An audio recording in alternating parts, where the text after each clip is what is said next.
Es viernes 21 de agosto de 2026 y es hora de las noticias. La pantalla de Noticiero Guatevisión, emisión en directo y Prensa Libre Radio están listos para llevarles lo más importante del día. Comenzamos con esto. Caos total en el Pacífico guatemalteco. Una cuádruple colisión en la cuesta de Villalobos dejó 3 personas heridas y provocó más de 10 kilómetros de congestionamiento, manteniendo bloqueado el paso durante horas. Tenemos reporte. También, como Grupo Prensa Libre, celebramos que cada día podemos llegar a casa, llegar hasta ustedes desde un periódico impreso, la televisión y también la web, pero ahora también en Prensa Libre Radio. Estamos con ustedes desde hace 75 años y hemos evolucionado juntos. Una trayectoria en defensa de la libertad de expresión y hoy tenemos un recuento de estos años. Les contaremos más. También el Canal de Panamá enciende las alertas. La falta de lluvias y la sequía está obligando a reducir el paso de los barcos en estas principales rutas de comercio mundial. Una medida que podría elevar los costos del transporte marítimo. Les tenemos un reporte actualizado. Tenemos estas y otras noticias a partir de este instante. Mucha información para compartirles en los próximos 60 minutos, así que prepárense. Nuestros periodistas y el equipo de producción ya están listos. Les saluda Elsa Mariana García.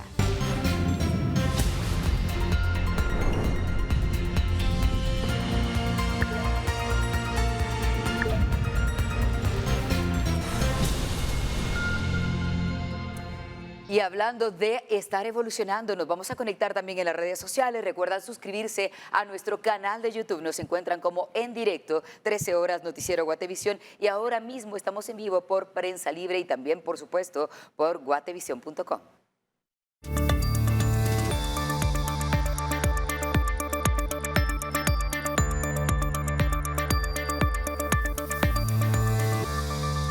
Suben los precios. Escuchen esto. A partir de este viernes 21 de agosto, los usuarios de transportes Markencita pagarán más por los traslados entre Guatemala, San Marcos y Quetzaltenango. La empresa anunció una actualización a sus tarifas atribuida al incremento en los precios de los combustibles. El pasaje entre Guatemala y San Marcos en ambos sentidos pasará a costar 110 quetzales, mientras que el recorrido entre Guatemala y Xela tendrá un nuevo valor, será de 100 quetzales. Según la empresa, estos ajustes fueron establecidos para hacer frente al aumento de los costos y mantener el servicio vigente. También la compañía sostiene que si los precios de los combustibles vuelven a bajar, las tarifas retornarán a su valor original. Ya hay reacciones en las redes sociales en donde muchos expresan su malestar.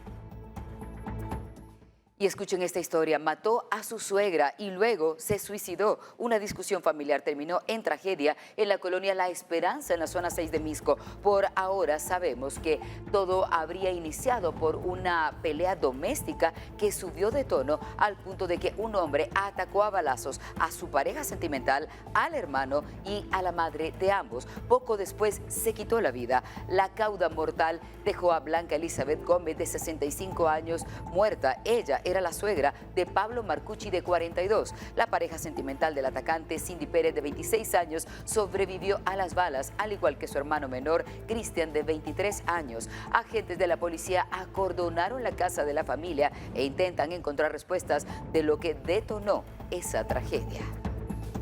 Y el cuerpo de un hombre fue encontrado en unas bolsas plásticas. Esto fue abandonado también en una cuneta en el kilómetro 50 de la carretera vieja entre Palín y Escuintla. La alarmante escena esta vez tenía un elemento adicional. Junto al cadáver habían dejado un rótulo con un mensaje. Se trata de un ajuste de cuentas relacionado con un grupo criminal que protagonizó un ataque en contra de un supermercado en Escuintla. Los bomberos voluntarios fueron los primeros en llegar a la escena y por ahora no han podido identificar a la víctima. Y de acuerdo con la policía, los criminales encontraron en la venta de drogas un negocio mucho más fructífero que los anteriores, pero eso también representa que les ha llevado a pelear por gobernar territorios y enfrentarse a sus rivales. El resultado, cuerpos abandonados en la vía pública. Veamos este reporte que nos ha preparado Ángel Oliva. Las estructuras criminales que operan en Guatemala han cambiado sus métodos, según la Policía Nacional Civil. Ahora, algunas organizaciones buscan controlar territorios para distribuir droga y generar mayores ingresos. De acuerdo con las autoridades, estos grupos han dejado, en algunos casos, el cobro de extorsiones para dedicarse a la venta de estupefacientes. Bueno, en algunos de los casos se ha logrado observar cómo algunas estructuras criminales han ido evolucionando su accionar delincuencial en temas de extorsión a la venta de droga al menudeo, tomando en cuenta que una de las posibles situaciones o una de las líneas de investigación es que este tipo de situaciones ilegales les convenga en el tema de generar más dinero al momento de estar realizando este tipo de situaciones de venta de droga al menudeo, o incluso, como coloquialmente ahora se les llaman a algunas personas, que son dealers, para ir a dejar, para ir a traer este tipo de situación que vincula al narcomenudeo.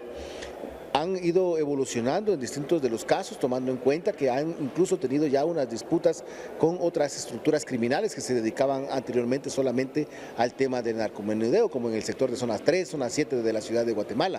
Las investigaciones también han establecido que algunas estructuras que iniciaron con el cobro de extorsiones y posteriormente incursionaron en la venta de drogas habrían utilizado esos recursos para adquirir flotillas de taxis piratas y mototaxis. Según la PNC, estos vehículos podrían ser utilizados para fortalecer el control de determinados sectores. Las autoridades también relacionan el abandono de cuerpos en la vía pública con disputas por el control territorial entre estructuras criminales. En otros casos, los hechos podrían estar vinculados con conflictos entre los propios integrantes de estas organizaciones. Después se ha logrado observar que al momento de poder obtener dinero a consecuencia de inicios con extorsión, luego con la venta de droga al menudeo, pues poder colocar en algunos de los casos flotillas de taxis piratas, en algún momento mototaxis u otro tipo de situaciones. Aunado a que el trabajo de investigación de la Policía Nacional Civil ha logrado ubicar a estos delincuentes en muchos de los casos y los ha puesto a disposición de los tribunales correspondientes. Se ha logrado observar incluso un número de personas que han sido ubicadas, fallecidas, en este caso como cuerpos abandonados, envueltos en sábanas o en nylons, y esto pues también deriva de alguna situación que pudiera estar ocurriendo dentro de la misma estructura criminal como una supuesta corrección para alguien que realizó algún tipo de situación como una plancha, como ellos mismos indican dentro de la estructura, o podría ser algún tema de una rivalidad entre estructuras criminales, tanto de pandillas como de venta de droga al menudeo. Hay varias hipótesis hasta este momento de algún tipo de evolución criminal de las pandillas al tema de vender droga al menudeo. El ente policial resaltó que la evolución de las pandillas no es un fenómeno solo de Guatemala, sino que también se registra en otros países cuando sus integrantes buscan obtener más fondos de procedencia ilícita. Para Noticiero Guatevisión, Ángel Oliva. Y en otras cosas, un tráiler rumbo al sur quedó empotrado en la pendiente de Villalobos en el kilómetro 11 de la ruta al Pacífico, y esto generó lo que no creerán. Este transporte pesado atravesó los carriles con dirección a la ciudad y fue a chocar contra otro camión más y dos vehículos livianos, generando un caos. El impacto dejó separadores viales dispersos sobre la vía y también cerró el paso hacia el norte. 3 personas resultaron heridas y fueron trasladadas al Hospital Roosevelt. El accidente ocurrió a las 4 de la madrugada. Sin embargo, a esta hora, mediodía de viernes, las complicaciones viales persisten en el lugar. Agentes de Provial y también de Tránsito de Villanueva unieron fuerzas y por horas han intentado regular la movilidad en la zona. Y a propósito, más de 10 kilómetros de fila de autos, motocicletas y también todo tipo de transporte quedó varado en esta carretera. Allí lo ven, es la carretera al Pacífico guatemalteco. Tras esa cuádruple colisión la madrugada de este viernes en la cuesta de Villalobos, pero las autoridades de tránsito reportaron además que este accidente lanzó por los aires varios separadores viales y por más de 8 horas, así como lo escuchan, ralentizó el paso para los conductores. El congestionamiento incluso generó un impacto directo para la dirección contraria, es decir, para quienes iban al norte, al sur. La Municipalidad de Guatemala más tarde también reportó que estaban sufriendo problemas en la calzada Aguilar Batres, el anillo periférico y la ruta hacia Villanueva. Y hay novedades sobre el tráiler que protagonizó esta emergencia de tránsito, generando un caos vehicular desde muy temprano. Y es que no tenía reguladores de velocidad y también incumplía otras normas de tránsito. Su piloto ya fue sancionado, según nos dice Luis Pérez, de la Dirección General de Transporte. La Dirección General de Transporte se apersonó al lugar al tener conocimiento del incidente ocurrido en la ruta CA9 Sur, en donde pudimos verificar que uno de los transportes pesados carece del sistema limitador de velocidad. Por dicha circunstancia hemos procedido a imponer la sanción, que asciende a 5 salarios mínimos, lo cual hace un total de 20.011.40. Asimismo, pudimos constatar de que el piloto de la unidad carecía del registro de pilotos, por lo que también impusimos la sanción por 5,000 quetzales. En total se ha impuesto una sanción de 25.011.40 y también estamos pendientes a verificar las otras unidades que se ven involucradas en el hecho. Si ustedes se ven afectados aún por este tema, háganoslo saber en nuestras redes sociales. Y vamos ahora por una nueva revisión del mal tiempo en Guatemala y lo que ha dejado hasta el momento. Más de 80,000 personas, 89,000 para ser más precisos, han resultado afectados durante esta temporada de lluvias. Este inicio desde el 19 de abril ya se ha marcado y es que según el informe actualizado, hasta este 21 de agosto han registrado 1.131 emergencias en distintos puntos del país, con 21.213 personas afectadas y evacuadas, además más de 1.300 albergadas. Las inundaciones y los deslizamientos de tierra, la caída de árboles y los fuertes vientos se encuentran entre las principales emergencias e incidentes reportados hasta ahora. Las lluvias también han dejado 26 personas heridas, 14 hospitalizadas y 15 fallecidas, mientras las personas que continúan desaparecidas, pues ahora no hay un reporte muy claro. Se tenía el reporte de una hasta hace muy poco. Las viviendas, carreteras, puentes y escuelas, además de edificios públicos y redes de energía y agua, también están siendo monitoreadas de cerca por las autoridades.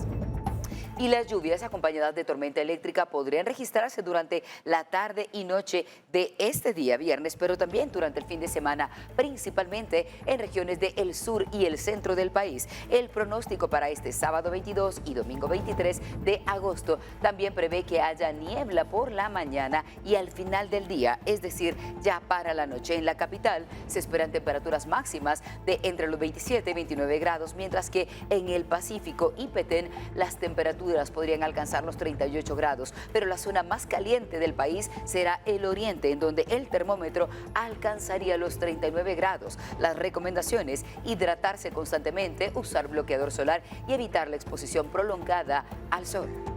Hablar de prensa libre es hablar también de la historia reciente de Guatemala. En su 75 aniversario, doña María Mercedes Girón de Blanc, presidenta del Consejo de Administración del Grupo Prensa Libre, recuerda los momentos que han marcado al medio y destaca la labor social que durante 3/4 de siglo ha acompañado a las generaciones de guatemaltecos que han sido parte de esta historia.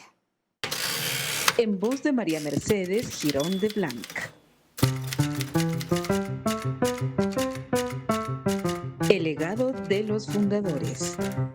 El gran legado que nos dejaron es mantener un periodismo independiente, honrado y digno, que fueron sus principios de ellos desde que se inició y se retiraron del periódico donde trabajaban, hacer un periodismo independiente. Por eso creo que viene el nombre Prensa Libre, para no tener ninguna atadura ni a gobiernos ni a sectores, sino que ser totalmente independientes con la verdad. Disciplina y trabajo duro. Me recuerdo mucho de la redacción al mediodía, entraba Pedro Julio, aquellas máquinas de la redacción zumbaban y todo, y Pedro Julio no se iba del periódico hasta que no leía el periódico totalmente formado y que estuviera totalmente listo para la impresión. Y así como él, así era mi papá, muy constante en el trabajo que hacía cada uno de ellos. La clave del éxito. Tratar de seguir los pasos de nuestros padres, de un trabajo continuo y no a medias, sino que seguir continuamente aquí dentro de la empresa con los principios de ellos, ¿verdad? Labor social. La escuela de voceadores. Los voceadores salían y leían y voceaban Prensa Libre, pero no sabían leer ni escribir el rótulo. Entonces cada quien, cuando se iba dejando el periódico, se les decía. Entonces consideramos nosotros la necesidad de formar una escuela de alfabetización para que los voceadores aprendieran a leer y a escribir y que realmente supieran lo que estaban vendiendo. Así nació la idea, tuvimos éxito en que venían y se han preparado muchos de ellos, han salido bachilleres y creo que muchos de ellos hasta han seguido carrera. Una mano amiga en medio de la tragedia. Prensa Libre siempre se destacó y salió adelante con mucha obra social en casos de emergencia y necesidades en la época del terremoto, o a veces con escuelas y todo, siempre se hizo la labor social. Pero viene también de los fundadores, ellos eran muy altruistas, ellos siempre querían ayudar a las personas con necesidad y todo para que lograran salir adelante. Nostálgicos recuerdos. Recuerdo mucho a los fundadores. Tuve la oportunidad de conocer a Pedro Julio, a Álvaro, a Chilolo y trabajar cerca de ellos. Eran muy exigentes, pero eran muy humanitarios. Chilolo hacía una campaña de leche cuando nacían los niños y todo. Mi papá en el área de los boceadores siempre trataba de aportar también cosas buenas para los boceadores y todo, tratando de tratar a todos como seres humanos que somos. 75 años de Grupo Prensa Libre. La ocasión se conmemora junto a quienes han sido parte de esta historia, como decíamos antes, pero más allá de solo periodistas, voceadores, suscriptores, columnistas y empresarios, además de miembros del cuerpo diplomático acreditado en el país, han participado en escribir esta historia, en donde también se ha recordado a los fundadores de Prensa Libre, que tuvieron distintas personalidades, distintas ideas y perspectivas, pero coincidieron en 3 principales fundamentos para definir esa línea editorial: independencia, honradez y dignidad. A lo largo de los años, esos principios han orientado la cobertura informativa en sus distintos formatos y también hemos refrendado ese compromiso de ejercer periodismo independiente, responsable y al servicio de los guatemaltecos. Pero, ¿qué viene ahora para Grupo Prensa Libre? Esa visión de futuro de este medio de comunicación la conoceremos de voz de su actual CEO. No sé cómo se consumirá la noticia en 25, en 50 o en 75 años. No sé si nuestros anunciantes nos medirán nuestra efectividad en lectores, en circulación, clics, audiencias, play o cualquier otra métrica que pueda surgir. Quizá muchas de las cosas que hoy consideramos indispensables ni siquiera existan. Pero sí estoy seguro de una cosa: Guatemala seguirá necesitando ciudadanos informados y libres. Seguirá necesitando personas dispuestas a hacer preguntas incómodas y seguirá necesitando personas e instituciones dispuestas a defender la libertad. Y mientras esas necesidades existan, Prensa Libre tendrá una razón para existir y para seguir contando la historia de Guatemala. Quiero terminar estas palabras quizá con lo más importante, y es reconocer que Prensa Libre no llegó sola hasta aquí.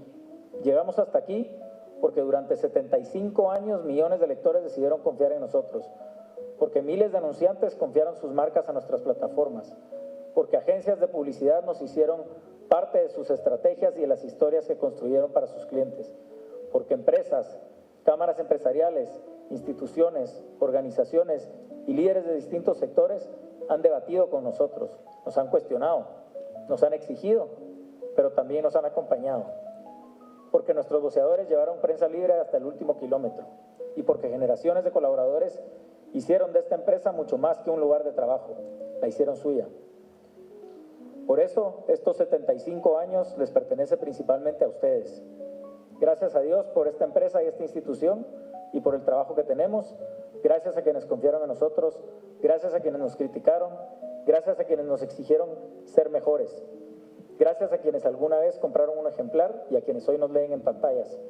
Gracias por permitirnos entrar todos los días a sus hogares y a sus empresas. Gracias por confiar en nosotros para contar la historia de Guatemala estos últimos 75 años y gracias especialmente por exigirnos estar a la altura de esa confianza. Esperamos seguir contando esta historia durante muchos años más y esperamos seguir construyendo este país y esta historia junto a todos ustedes.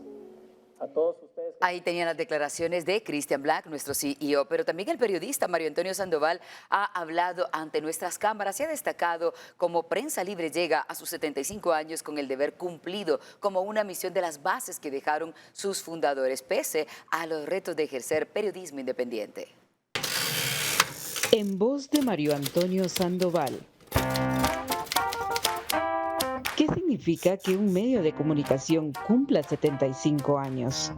Prensa Libre es el segundo periódico de más edad del país. El camino por la libertad de emisión del pensamiento que nosotros defendimos ha significado en algunas de sus partes la sangre de los que murieron. Nos debemos sentir satisfechos con el deber cumplido, porque así como hemos tenido muchas satisfacciones y muchas alegrías, hemos también tenido que llorar muchas lágrimas. La profesión del periodista es una profesión incomprendida, despreciada por muchos, sobre todo los políticos. No hay un solo político que no sienta en el fondo un rechazo a la prensa cuando es una prensa independiente. Aporte de Prensa Libre a los guatemaltecos. El principal aporte es cumplir con el deber, porque esa fue una de las bases que pusieron los fundadores y que lograron mantener esa idea y ese deseo durante las generaciones periodísticas que han pasado por Prensa Libre. Valores de los fundadores que deben continuar. De independencia, de honradez, de dignidad y de respeto a los lectores, a las personas que se entrevistan. Incluso le digo a los políticos, respetarlos como en su calidad de personas. ¿Cuál ha sido su mejor o peor cobertura periodística en 75 años? Empecemos con la peor, haber visto el cadáver de Isidoro Zarco en la calle y a los señores con lágrimas en los ojos viendo la muerte de su amigo, de su compañero, de su hermano. Lo más alegre para mí ser el único en la edición, tener la muerte del Papa. Logramos ser los únicos que divulgamos el premio Nobel a Rigoberta Menchú. Me tocó estar en el Nobel de Estudios. Eso fue una gran alegría para mí, pero yo tenía 20 años, muy emocionante, de sentirme muy satisfecho de ver a Guatemala a ese nivel. Retos y desafíos del periodismo en la era digital. Las redes sociales son una amenaza terrible para el periodismo. La libertad de emisión del pensamiento tiene sus límites legales y los tiene en una ley constitucional, pero las redes sociales no tienen ninguna ley, puede decirse cualquier tontería. La libertad de prensa no puede ejercerse sin responsabilidad. Prensa Libre es 5 veces quinceañera porque se renueva todos los días. ¿Y qué ha pasado en la tercera reunión de la Comisión de Postulación para elegir al próximo Contralor General de Cuentas? Se lo preguntamos a nuestro periodista, y es que en la agenda tenían previsto avanzar en la elaboración de la tabla de gradación para evaluar más adelante a los aspirantes. Óscar Vázquez, buenas tardes, cuéntanos cuál es el reporte y qué avances se declaran a esta hora. Adelante. Elsa Mariana, buenas tardes, qué gusto poder saludarte a ti y a quienes nos ven a esta hora a través de Guatevisión. Bueno, ya tú lo mencionas, hoy es la tercera reunión que realiza la Comisión de Postulación para entregar la nómina al Congreso de la República de 6 candidatos de los interesados en ser Contralor General de Cuentas. Importante resaltar, Elsa Mariana, de que ayer en el Diario Oficial se publicó la convocatoria y hoy es el primer día de recepciones. La misma fue inaugurada a las 8 de la mañana y está abierta hasta las 5 de la tarde. Además de ello, ello también es importante resaltar de que se han establecido 4 días para que los interesados puedan venir a dejar su papelería. Se ha establecido como los días de recepción hoy viernes, mañana sábado y el próximo lunes y martes hasta las 5 de la tarde. El martes sería el último día en la que los interesados podrían venir acá a la Universidad Rafael Andívar, que es la sede en donde está trabajando la comisión postuladora, para entregar su papelería. Además de ello, también se ha hecho mención, se han hecho varios comentarios por parte de los comisionados para que los interesados tengan que hacerse las pruebas psicométricas. Se ha establecido varios parámetros para que los interesados puedan establecer también esto, y también se ha establecido de que la Universidad del Valle será la encargada de realizar dichas pruebas. En la agenda de este día también figura la tabla de gradación, esta tabla que da la ponderación correspondiente a los interesados y que estaría evaluando la papelería que estén integrando. Se han presentado 2 propuestas de tabla de gradación. Hace un momento se ha decretado un receso derivado a que los comisionados han hecho mención de que no quieren pausar el trabajo y que quieren avanzar en la agenda. Importante resaltar de que se ha establecido en la tabla de gradación la experiencia profesional pública o privada. Esta es una de las propuestas que se ha tenido por parte de los comisionados, y a esta actividad le han ponderado 55 puntos. También a la formación académica la propuesta es ponderarla en 24 puntos, esto desglosándose también en diferentes aspectos.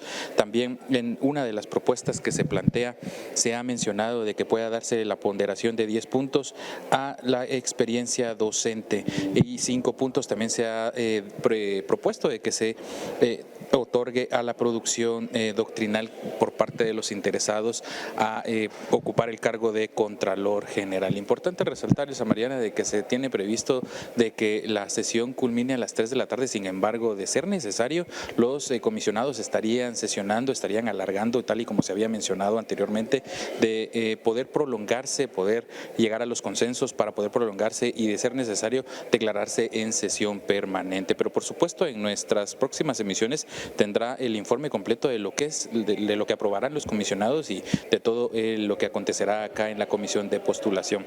Con imágenes de Byron Baiza para Noticiero Guatevisión, Óscar Vázquez. Gracias por ese reporte tan completo, Óscar. Nos pones en contexto de lo que está ocurriendo. Seguiremos revisando otras noticias, y los tratados internacionales de Guatemala caminan hacia más supervisión. Y es que en el diario oficial, el Ministerio de Gobernación también ha publicado el Acuerdo 138-2026, con el que se crea de forma temporal el Comité Interinstitucional sobre la Fiscalidad Internacional de la Presidencia. Este se encargará de analizar, asesorar y dar seguimiento a tratados y convenios internacionales en materia fiscal, y también sea precisamente de interés para todo el país. Ese sería un requisito. Este estaría integrado por el Ministerio de Relaciones Exteriores, también el de Economía, el sistema penitenciario y también el sistema del Ministerio de Finanzas, que se encargará en todo caso de velar, de coordinar y convocar para que se integren y cumplan los objetivos de su creación. Y en nuestro país también se ha declarado que ya no se puede cumplir con las obligaciones derivadas del Estatuto de la Corte Centroamericana de Justicia, tras la denuncia presentada por Nicaragua, Honduras y El Salvador para que se pueda retirar ese instrumento. Según el Ministerio de Relaciones Exteriores, la salida de los 3 países provocó también la extinción de un instrumento que daba sustento a la Corte. Por consiguiente, su desaparición es un hecho. Guatemala ha señalado que mantendrá la participación en el sistema de integración centroamericana y también en los demás órganos regionales, de acuerdo a fuentes oficiales. Y el futuro del Museo de Arte Colonial sigue incierto. Aunque el Ministerio de Cultura y Deportes ya recuperó la custodia de ese inmueble, aún no queda claro quién debe determinar las intervenciones que se necesitan en el edificio antes de que la colección pueda volver a ese recinto y que sea exhibida al público. María Paula Carranza da seguimiento. María Paula, ¿qué más sabemos acerca de esa situación? Buenas tardes. Muy buenas tardes, Elsa Mariana. 8 días después de que el Ministerio de Cultura anunciara que retomó la custodia del Museo del Arte Colonial en Antigua Guatemala, el proceso para su reapertura y el retorno de las 287 piezas que fueron retiradas del recinto continúan pendientes. Hoy damos seguimiento a las condiciones actuales del museo y los trabajos que deberán realizarse y los plazos que se contemplan para que la colección pueda regresar a este espacio en Antigua Guatemala. Guatemala. Previo al traslado, durante estos 2 meses y medio que duró ese traslado de obras, se estuvo revisando todas las obras a cargo de los equipos técnicos de Cerevién. Previo al embalaje se evaluaron, hay un proceso de poderlas conservar previo traslado. Y luego, ya estando acá en Palacio, pues se sigue ese proceso de monitoreo de temperatura. Es un espacio dentro de Palacio, es un salón, como le llamamos, no es una bodega, es un gran salón. Ahí están almacenadas todas las obras, se cuenta con deshumidificadores, se cuenta también con humidificadores, con termohigómetros, que son los aparatos que miden la temperatura, con la correcta iluminación. Todas las ventanas están cerradas para que sea iluminación eléctrica y que se pueda controlar. Todas las obras están ya desembaladas por orden del Ministerio Público de hace unas semanas, pero están bien cuidadas las obras. Cuando dice desembaladas es que ya no están dentro de su caja. Ya no están dentro de todo el plástico, la esponja, como se trasladaron, ya están abiertas, por así decirlo. Por ahora, el retorno de las 287 piezas y la reapertura del museo dependerá de que el recinto cumpla con las condiciones necesarias para su conservación y exhibición, además de que realizan las reparaciones correspondientes. Este museo permaneció durante décadas como sede de esta colección hasta que las obras fueron retiradas tras las diligencias judiciales iniciadas a finales de 2025. Con imágenes de Moisés Sheck, reportó para Noticiero Guatevisión, Paula Carranza. 2 presuntos pandilleros del barrio 18 enfrentarán un proceso penal. Fueron arrestados la noche del miércoles en Boca del Monte, cuando, según fuentes oficiales, iban a cometer un atentado en contra de pandilleros rivales. Un menor de edad también estaría involucrado en este caso. Elmer Vargas, buenas tardes. Vamos contigo. Danos otros detalles de la audiencia y lo que pasa allí. Buenas tardes, Elsa Mariana. Qué gusto saludarte a ti y a toda la audiencia de Noticiero Guatevisión.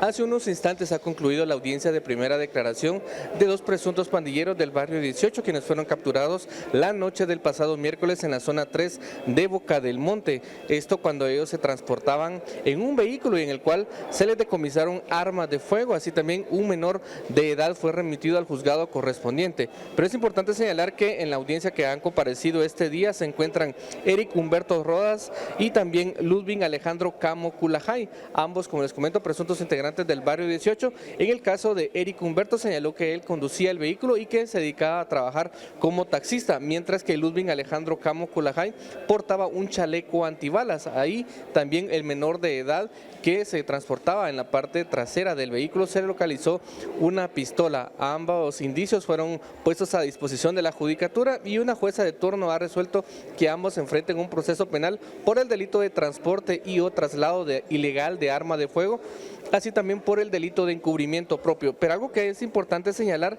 que de acuerdo con la información proporcionada por la Policía Nacional Civil durante la captura de estas personas que fueron capturados en flagrancia, se señaló que una de las armas tenía un reporte de hurto del año 2025, específicamente del mes de mayo, en el kilómetro 7.8 de carretera El Salvador.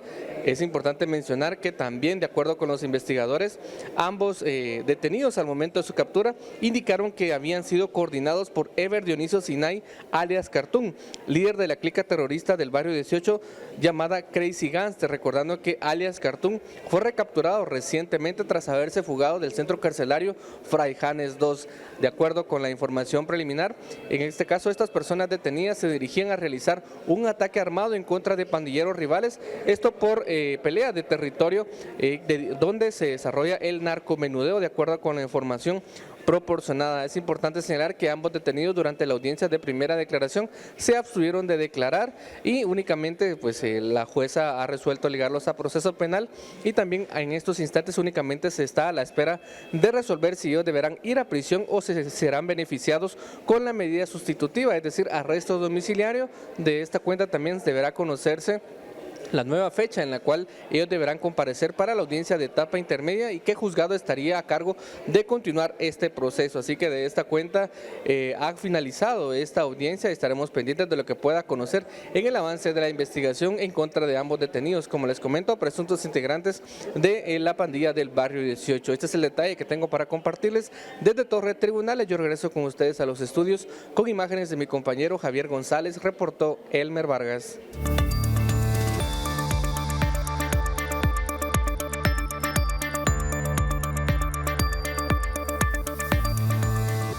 Revisemos otras noticias importantes a esta hora. Ayer por la noche, un hecho de tránsito se registró en el kilómetro 36 de la ruta interamericana en Zumpango, Zacatepeques. Un hombre había sido atropellado, pero aún estaba con vida. El herido relató que viajaba en su motocicleta cuando fue arrollado por un transporte pesado que continuó la marcha. Fue trasladado de inmediato al Seguro Social de Chimaltenango, en donde se recupera. Sin embargo, los vecinos aseguran que se han registrado varios accidentes similares en ese lugar. Y un joven motorista perdió la vida tras ser atropellado en el anillo periférico frente al asentamiento del Esfuerzo en la zona 7 de la capital del país esta madrugada. Los bomberos voluntarios confirmaron que el impacto había sido fatal, mientras las autoridades se encargaban de gestionar con el Ministerio Público el trabajo de investigación. A un costado crecían las filas de conductores sobre el anillo periférico y el Naranjo, que acumulaban un tráfico varado que permaneció así por varias horas. Y el piloto de una motocicleta y un agente de tránsito se fueron a los golpes durante un incidente que se registró en Amatitlán. Allí tienen las imágenes. Esto es según las versiones de algunos testigos. El motorista no tenía en regla sus documentos, los documentos de su vehículo, y se negaba a recibir una multa. Una discusión subió de tono hasta que ambos terminaron enfrentándose a puños. Una situación que fue captada en video por varias personas y posteriormente compartida en las redes sociales. Y a propósito, usuarios del transporte extraurbano de Cantel, Quetzaltenango, también tienen denuncias, y es que han hablado ante la Dirección General de Transporte por cobros no autorizados en el pasaje. Los usuarios explican que algunos pilotos estarían exigiéndoles tarifas superiores a las establecidas, una situación que genera tremenda molestia entre quienes utilizan el servicio para trasladarse a diario a sus trabajos. Ante estas quejas, la Dirección General de Transporte ya recibió las denuncias oficiales para dar seguimiento al caso y verificar el cumplimiento de las tarifas autorizadas. Las autoridades recordaron a los usuarios la importancia de reportar cualquier cobro adicional o irregular y proporcionar la información exacta que permita identificar a los responsables.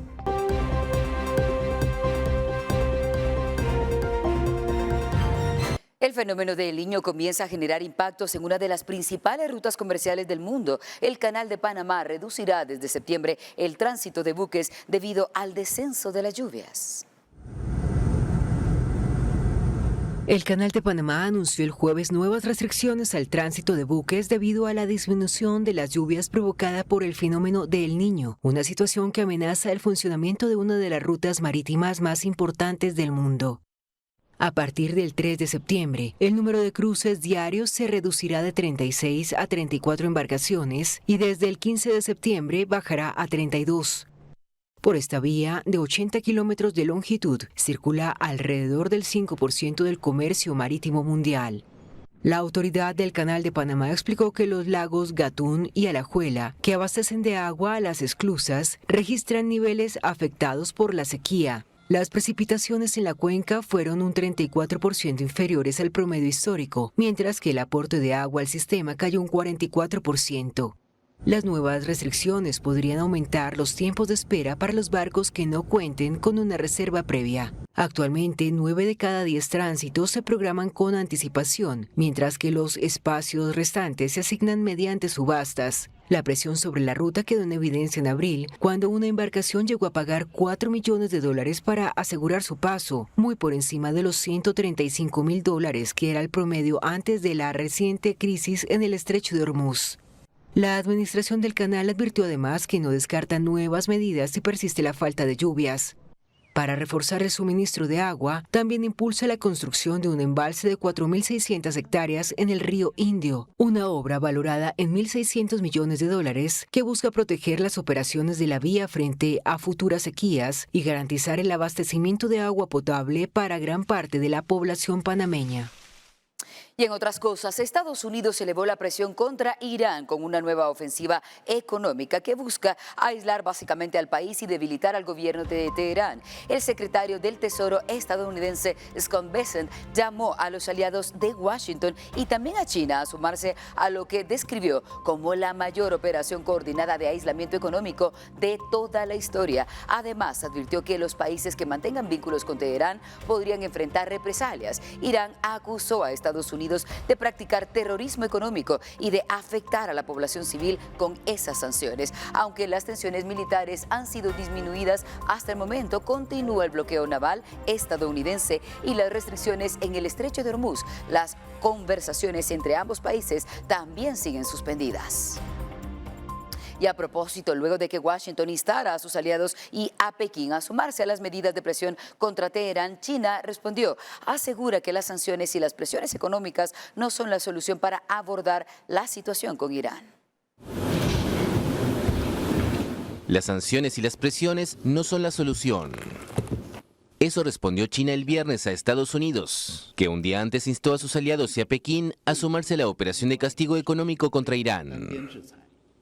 Las sanciones y las presiones no permitirán resolver el problema. China anima a todas las partes implicadas a tomar medidas responsables y a arreglar el problema por las vías política y diplomática. China es un importante socio económico de Irán. Según la firma de análisis Kepler, antes de la guerra iniciada por Estados Unidos a Israel el 28 de febrero, el gigante asiático compraba más del 80% de las exportaciones de petróleo iraní. El secretario del Tesoro estadounidense Scott Bessent dijo a propósito de esta estrategia contra Teherán que los aliados de Estados Unidos están con o contra Washington. Irán acusó a la Casa Blanca de terrorismo económico y de crímenes contra la humanidad. Las consecuencias de la final del Mundial 2026 ya llegaron hasta los vestidores. La FIFA impuso fuertes sanciones a varios integrantes de las selecciones de Argentina y España por los incidentes ocurridos tras el partido disputado en el estadio MetLife de Nueva Jersey, en donde España se impuso 1-0 a Argentina. La sanción más severa fue para Leandro Paredes, quien recibió una suspensión de 10 partidos y una multa de $90.000. Mientras tanto, Nahuel Molina fue castigado con 7 encuentros y la misma multa, mientras que Thiago Almada deberá cumplir con un partido de suspensión y también pagar $30.000. La FIFA había abierto este procedimiento disciplinario el 29 de julio para investigar los incidentes ocurridos después del encuentro. Sin embargo, las sanciones también alcanzaron a la Asociación de Fútbol Argentino, la AFA, que deberá pagar multas que junto a todo esto asciende a $321.000.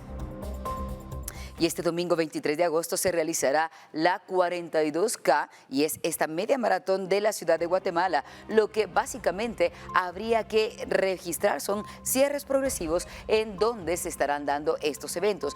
4:45 de la mañana es la hora de salida y precisamente los 42K se llevarán a cabo desde las 5 de la mañana y esto sería para los 21K que algunos elegirán recorrer. Esto también avanzará conforme pase ese recorrido. Se prevé que el anillo periférico y el Naranjo quede habilitado a eso de las 6:30, la avenida Petapa a las 8:30 y el domo de la zona 13 a las 9:30 horas. La habilitación completa será a las 11 de la mañana, aunque en el domingo es menor. La larga carrera de esto, la larga cola vehicular, también puede ser importante, así que los automovilistas tomen en cuenta toda esta información para tomar rutas alternas y así evitar alguna complicación. Y la jornada 5 de la Liga Guatemalteca ya llega con partidos clave y también con 4 equipos que están compartiendo el liderato. Se conoce ahora los horarios, los enfrentamientos y cómo se marcará la tabla de posiciones ante estos encuentros cuando empiece a rodar el balón. Kevin Gordillo preparó un informe. La Liga Nacional se prepara para una nueva jornada del Torneo Apertura 2026. La fecha 5 tendrá 6 partidos, con varios equipos buscando mantenerse en la parte alta de la clasificación y otros que necesitan sumar para salir de los últimos puestos.